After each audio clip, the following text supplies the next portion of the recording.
नमस्कार दोस्तों, आप सभी का मेरे चैनल लक्ष्मी नारायण हरि पर हार्दिक स्वागत है।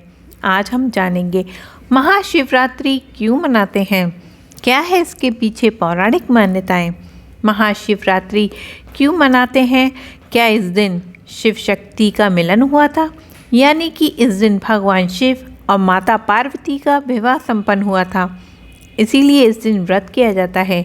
शिव जी के साथ गौरा यानी माँ पार्वती जी की पूजा होती है।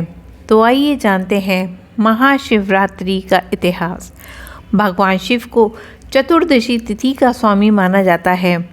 ईशान संहिता में कहा गया है कि भगवान शिव फाल्गुन मास के कृष्ण पक्ष की चतुर्दशी तिथि वाले दिन ज्योतिर्लिंग के रूप में प्रकट हुए थे, इसीलिए इस दिन महाशिवरात्रि का पर्व मनाया जाने लगा।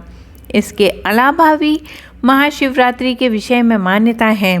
एक कथा के अनुसार इस दिन सागर मंथन हुआ था, जिससे कालकेतु विष निकला था।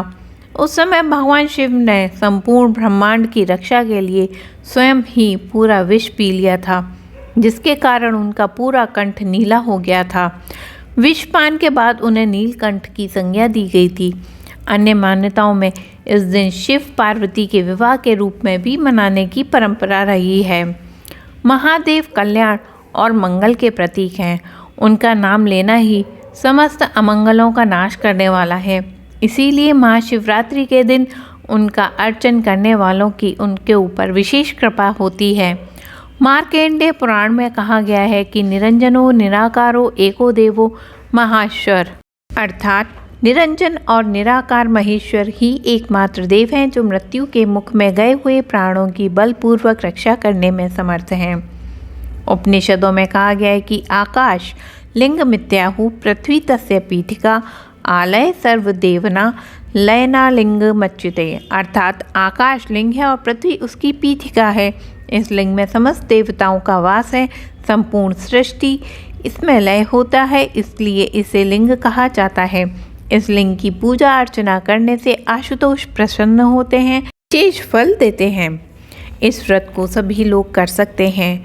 कहा गया है कि शिवरात्रि व्रतम नाम सर्व पाप प्राण नाशनम आचार्य डाल मनुष्यणा भुक्ति मुक्ति प्रदायकम, अर्थात ब्राह्मण क्षत्रिय वैश्य छूद्र अछूत स्त्री पुरुष बाल युवा वृद्ध सभी इसी का व्रत कर सकते हैं और इस व्रत को करने से उपासक जन्म और मृत्यु के बंधन से मुक्त हो जाता है।